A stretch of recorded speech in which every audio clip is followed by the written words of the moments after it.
ಬೆಂಗಳೂರು ಪಾಲಿಕೆಗಳ ಚುನಾವಣೆಗೆ supreme court deadline ಕೊಟ್ಟಿದೆ. ಜಿಬಿಎಯ ಎಲ್ಲ ಪಾಲಿಕೆಗಳ ಎಲೆಕ್ಷನ್ಗೆ ಜೂನ್ 30ರ ಡೆಡ್ಲೈನ್ ನೀಡಿದೆ. ಮತ್ತೆ ಯಾವುದೇ ನೆಪ ಬೇಡ, ರಾಜ್ಯ ಸರ್ಕಾರಕ್ಕೆ ಸುಪ್ರೀಂ ಎಚ್ಚರಿಕೆಯನ್ನ ಕೊಟ್ಟಿದೆ. ಮಾರ್ಚ್ನಲ್ಲಿ ಎಸ್ಎಸ್ಎಲ್ಸಿ ಪಿಯುಸಿ ಎಕ್ಸಾಮ್ ಆದ್ಮೇಲೆ ಚುನಾವಣೆ ನಡೆಸಿ ಅಂತ ಆದೇಶ ಹೊರಡಿಸಿದೆ. ಐಟಿ ಸಿಟಿಯ 28 ವಿಧಾನಸಭಾ ಕ್ಷೇತ್ರಗಳ ವ್ಯಾಪ್ತಿಯಲ್ಲಿ 5 ಪಾಲಿಕೆಗಳಿದ್ದಾವೆ. ಸಖತ್ ರಂಗೇರಿ ಜಿದ್ದಾಜಿದ್ದಿಗೆ ಬೆಂಗಳೂರಿನ ಸಂಗ್ರಾಮ ಸಾಕ್ಷಿ ಆಗುತ್ತೆ ಅನ್ನೋದ್ರಲ್ಲಿ ಯಾವುದೇ ಡೌಟ್ ಇಟ್ಕೊಳ್ಳೇಬೇಡಿ. ವಿಧಾನಸಭಾ ಚುನಾವಣೆ ಎಷ್ಟು ರಂಗೇರುತ್ತೋ ಅದರ ಅರ್ಧ ಭಾಗ ಬೆಂಗಳೂರಿನ ಲೋಕಲ್ ಎಲೆಕ್ಷನ್ ಇರುತ್ತೆ ಅನ್ನೋದ್ರಲ್ಲಿ ಯಾವುದೇ ಡೌಟ್ ಇಲ್ಲ.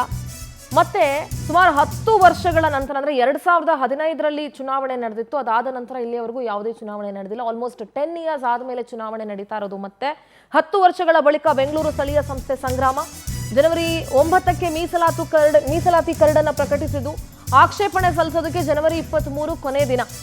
ವಾರ್ಡ್ಗಳನ್ನ ಮರು ವಿಂಗಡಿಸಿ ಅಧಿಸೂಚನೆಗೆ ಫೆಬ್ರವರಿ 20ರ ತನಕ ಗಡುವು ನೀಡಲಾಗಿದೆ.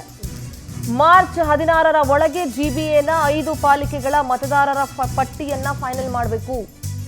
ಮೇ 26ರ ಒಳಗಾಗಿ 5 ಪಾಲಿಕೆಗಳ ಚುನಾವಣೆ ದಿನಾಂಕ ಘೋಷಣೆ ಮಾಡಬೇಕು. ಸುಪ್ರೀಂ ಕೋರ್ಟ್ಗೆ ಇವೆಲ್ಲವನ್ನ ಮಾಡ್ತೀವಿ ಅಂತ ಭರವಸೆ ಕೊಟ್ಟಿದೆ ರಾಜ್ಯ ಸರ್ಕಾರ. ರಾಜ್ಯ ಸರ್ಕಾರವೇ ಹೇಳಿರೋದ್ರಿಂದ ಇದನ್ನ ಫಾಲೋ ಮಾಡಲೇಬೇಕಾಗುತ್ತೆ. 10 ವರ್ಷಗಳ ಬಳಿಕ ಬೆಂಗಳೂರು ಸ್ಥಳೀಯ ಸಂಸ್ಥೆಗೆ ಎಲೆಕ್ಷನ್ ಫಿಕ್ಸ್ ಆಗಿದೆ. ಜಿಬಿಎ ಅಸ್ತಿತ್ವದ ಬಳಿಕ ಮೊದಲ ಬಾರಿ ನಡೀತಾ ಇರುವಂತಹ ಎಲೆಕ್ಷನ್. ರಾಜ್ಯದ ರಾಜಧಾನಿ ಅನ್ಸ್ಕೊಂಡಂತ ಬೆಂಗಳೂರಿನ ಕಥೆನೇ 10 ವರ್ಷಕ್ಕೂ ಒಂದೊಂದು ಎಲೆಕ್ಷನ್ ನಡೆಯೋ ಮಟ್ಟಕ್ಕೆ ಬಂದುಬಿಟ್ರೆ ಉಳಿದಂಥ ಜಿಲ್ಲೆಗಳ ಪರಿಸ್ಥಿತಿ ಏನಾಗಬೇಕು, ಬೆಂಗಳೂರು ಮಹಾನಗರಿಯ ಪರಿಸ್ಥಿತಿ ಏನಾಗಬೇಕು?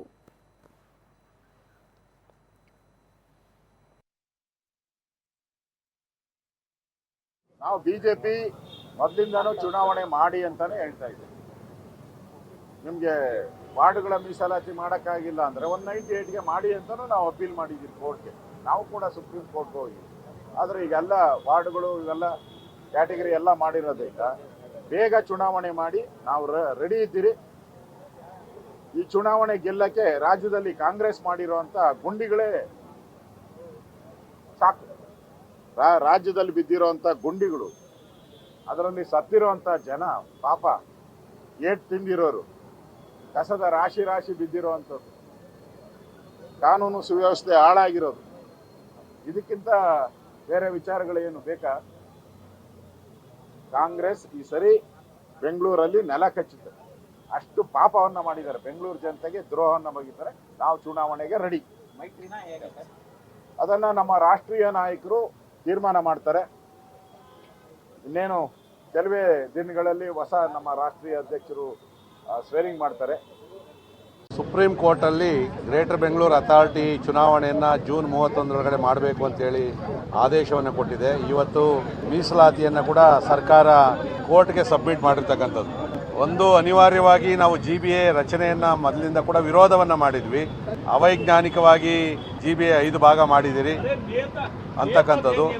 ಎರಡನೇದು, ಕ್ಷೇತ್ರ ವಿಂಗಡಣೆ ಮಾಡಿದಾಗ ಕೂಡ ಅವ್ರಿಗೆ ಇಷ್ಟಾನುಸಾರ ಅವರು ಕೂಡ ಮಾಡ್ಕೊಂಡಿದ್ರು.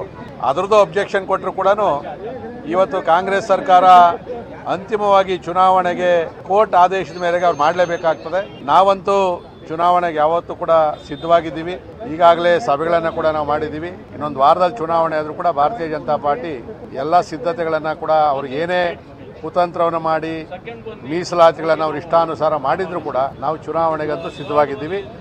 5 ಜಿಬಿಎಗಳಲ್ಲೂ ಕೂಡ ಭಾರತೀಯ ಜನತಾ ಪಾರ್ಟಿ ಮತ್ತು JDS ಜೊತೆಯಲ್ಲಿ ನಾವು 5 ಕಡೆ ಮೇಯರ್ಗಳನ್ನು ಗೆಲ್ತಕ್ಕಂಥ ಅವಕಾಶ ನಮ್ಗೆ ಜಾಸ್ತಿ ಇದೆ. ಸುಪ್ರೀಂ ಕೋರ್ಟಲ್ಲಿ ಗ್ರೇಟರ್ ಬೆಂಗಳೂರು ಅಥಾರಿಟಿ ಚುನಾವಣೆಯನ್ನು ಜೂನ್ 31ರೊಳಗಡೆ ಮಾಡಬೇಕು ಅಂತೇಳಿ ಆದೇಶವನ್ನು ಕೊಟ್ಟಿದೆ. ಇವತ್ತು ಇದೆಲ್ಲದರ ಬಗ್ಗೆ ಚರ್ಚೆ ಮಾಡೋದಕ್ಕೆ ನಮ್ಮ ಜೊತೆಗೆ ಹಿರಿಯ ಪತ್ರಕರ್ತರಾಗಿರುವಂತಹ ಬಸವರಾಜ್ ಇಟ್ನಾಳ್ ಸರ್ ಇದ್ದಾರೆ. ಸರ್ ನಮಸ್ಕಾರ, ಕಾರ್ಯಕ್ರಮಕ್ಕೆ ಆತ್ಮೀಯ ಸ್ವಾಗತ ಸರ್. ನಿಮಗೆ ಜೊತೆಗೆ ಹಿರಿಯರು ಪಾಲಿಕೆಯ ಮಾಜಿ ಸದಸ್ಯರಾದಂತಹ BV ಗಣೇಶ್ ಅವರು ಇದ್ದಾರೆ. ಸರ್ ನಮಸ್ತೆ. ಬಿಜೆಪಿ ವಕ್ತಾರರು ಕೂಡ ಹೌದು. ನಮಸ್ತೆ ಸರ್, ಕಾರ್ಯಕ್ರಮಕ್ಕೆ ಆತ್ಮೀಯ ಸ್ವಾಗತ. ಆಮ್ ಆದ್ಮಿ ಪಕ್ಷದ ಮುಖಂಡರಾಗಿರುವಂತಹ ಅಶೋಕ್ ಅವರಿದ್ದಾರೆ. ಅಶೋಕ್ ನಮಸ್ತೆ, ಕಾರ್ಯಕ್ರಮಕ್ಕೆ ಸ್ವಾಗತ ನಿಮಗೆ.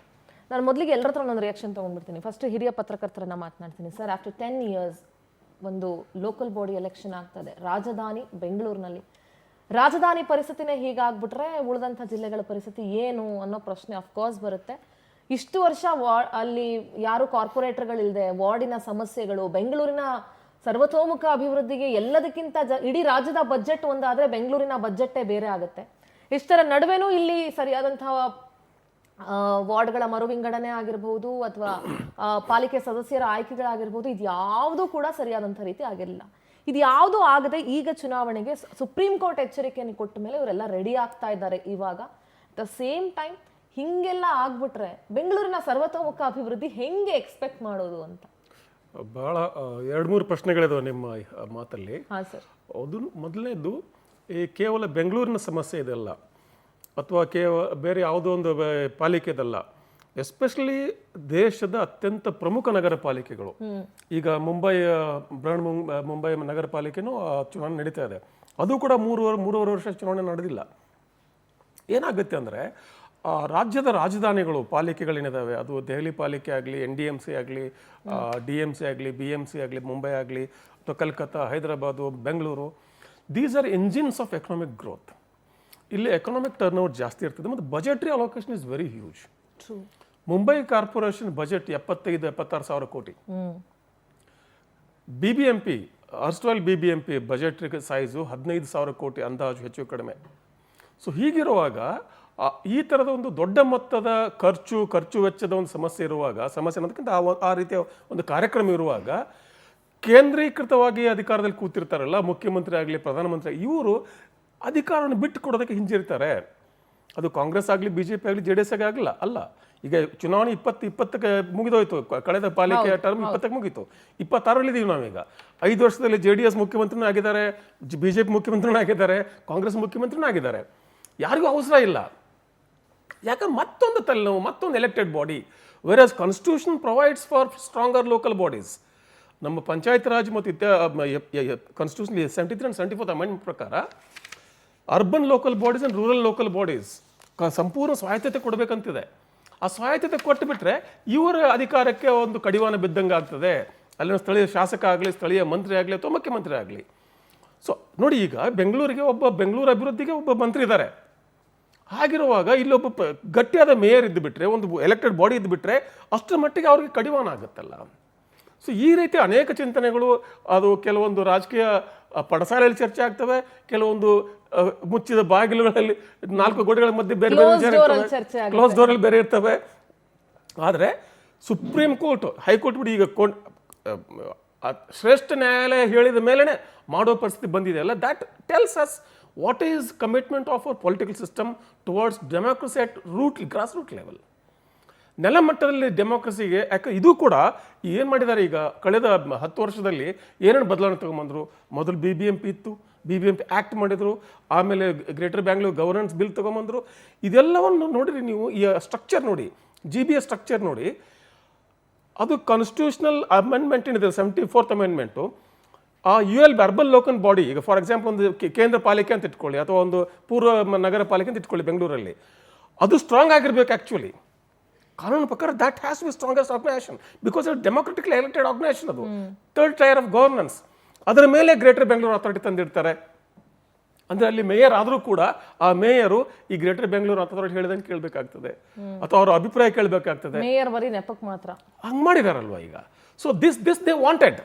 ಅದ್ರ ಜೊತೆಯಲ್ಲಿ ಈ ರೋಸ್ಟರ್ಗಳ ಡಿಲೇ ಆಗಲಿ, ಮೀಸಲಾತಿ, ಡಿಲಿಮಿಟೇಷನು, ಈ ಒಂದು ಚುನಾವಣೆಯನ್ನು, ಸ್ಥಳೀಯ ಸಂಸ್ಥೆಗಳ ಚುನಾವಣೆಯನ್ನು ಗೋಜಲುಗೊಳಿಸೋದಕ್ಕೆ 1000 ಹಾದಿಗಳಿದ್ದಾವೆ. ಆ ಪ್ರತಿಯೆಲ್ಲ ಹಾದಿಗಳನ್ನು ಉಪಯೋಗಿಸ್ಕೊಂಡು ಈಗ ಮುಂದಕ್ಕೆ ಹಾಕಿ ಕೊನೆಗೆ ಈಗ ಸುಪ್ರೀಂ ಕೋರ್ಟಲ್ಲಿ ಬಂದು ಇನ್ನು ಮೇಲೆ ಟೈಮ್ ಕೊಡಲ್ಲ. ಪ್ರಥಮ ಪ್ರಜೆ ಅಂತ ಹೇಳ್ತಾ ಇದ್ವಿ ಸರ್. ಈಗ ಆ ಪ್ರೋಟೋಕಾಲ್ ಬಗ್ಗೆ ಅಂತೂ ಸಿಂಧೂರ್, ಆ ಪ್ರೋಟೋಕಾಲ್ ಅಂತೂ ನೀವು ಬಿಟ್ಟೇ ಬಿಡಿ. ಬೇರೆ ದೇಶದಲ್ಲಿ ನೀವು ಲಂಡನ್ ಮೇಯರ್ ಆಗಲಿ, ಅಥವಾ ನ್ಯೂಯಾರ್ಕ್ ಮೇಯರ್ ಆಗಲಿ, ನಮ್ಮ ಮಮತಾ ನಿಮ್ಮನ್ನ ಮೇಯರ್ ಆದ್ರಲ್ಲ, ಆ ಮೇಯರ್ಗೂ ಒಂದು ನಾಟ್ ಓನ್ಲಿ ಡೆಕೋರೇಟಿವ್, ಅವ್ರ ಪವರ್ ನೋಡಿ. ನ್ಯೂಯಾರ್ಕ್ಗೆ ನಾಳೆ ಮೋದಿಯವ್ರು ಹೋದ್ರೆ ಅವ್ರನ್ನ ಸ್ವಾಗತ ಮಾಡಬೇಕು ಪ್ರೋಟೋಕಾಲ್ ಪ್ರಕಾರ. ಅಲ್ಲಿನ ಮೇಯರು, ಅಲ್ಲಿನ ಅಧ್ಯಕ್ಷ ಅಲ್ಲ. ಇಲ್ಲಿ ಹಂಗಲ್ಲ. ಇಲ್ಲಿ ಮೇಯರ್ ಎಲ್ಲ ಒಂದ್ ಕಡೆ ಮೂಲೆಯಲ್ಲಿ ನಿಂತಿರ್ತಾರೆ ಬೆಂಗಳೂರು ಏರ್ಪೋರ್ಟ್. ಯಾರು ನಾಳೆ ಪ್ರಧಾನಮಂತ್ರಿ ಬಂದ್ರೆ, ಮತ್ತೊಬ್ಬ ಸ್ಟೇಟ್ ಗೆಸ್ಟ್ ಬಂದ್ರೆ ಮೂಲೆಯಲ್ಲಿ ನಿಂತಿದ್ರೆ ದೊಡ್ಡ ವಿಚಾರ ಸರ್, ಅವ್ರನ್ನ ಅಲ್ಲಿಗೆ ಬಿಟ್ಕೊಂಡ್ರೆ ದೊಡ್ಡ ವಿಚಾರ. ಸೊ ಅದಕ್ಕೆ ಇಲ್ಲಿನ ಸರ್ಕಾರಗಳಿಗೆ ಸ್ಥಳೀಯ ಸಂಸ್ಥೆಗಳ ಮೇಲೆ ಅಷ್ಟಾಗಿ ಮುತುವರ್ಜಿ ಇಲ್ಲ. ಅದೇನೋ ಮಾಡಬೇಕು, ಸಂವಿಧಾನಿಕವಾಗಿ ಮಾಡಲೇಬೇಕಂತ ಬಂದಿದೆ, ಮಾಡ್ತಾರೆ. ಮುಂದೆ ಅದು ಹೇಗೆ ಪ್ಯಾನ್ ಔಟ್ ಆಗುತ್ತೆ ಐ ಡೋಂಟ್ ನೋ. ಯಾಕಂದರೆ ಅನೇಕ ಈಗ ಒಂದೇ ಒಂದು BBMP ಇರುವಾಗ 15-15 ಸಾವಿರ ಕೋಟಿ ಬಜೆಟ್ ಅಲೋಕೇಶನ್ ಇತ್ತು. ಈಗ 5 ಆದಮೇಲೆ ಇನ್ನೂ ಜಾಸ್ತಿ ಆಗುತ್ತೆ. ಮತ್ತು ಬೆಂಗಳೂರು ಇನ್ನೂ ಬೆಳೆಯುತ್ತಂತ ಒಂದು ನಗರ ಇದು. ಸೊ ಹೀಗಿರುವಾಗ ಇದನ್ನು ಹೇಗೆ ಮ್ಯಾನೇಜ್ ಮಾಡ್ತಾರೆ? ಬೆಂಗಳೂರು ಬೆಳೆಯುತ್ತೋ ಇಲ್ವೋ ಗೊತ್ತಿಲ್ಲ, ಬೆಂಗಳೂರಿನಲ್ಲಿ ಆಳುವಂಥ ರಾಜಕಾರಣಿಗಳ ಆಸ್ತಿ ಒಂಚೂರು ಬೆಳ್ಕೊಂಡು ಹೋಗುತ್ತೆ ಅನ್ನೋದು ಅಷ್ಟೇ ಸತ್ಯ ಸರ್.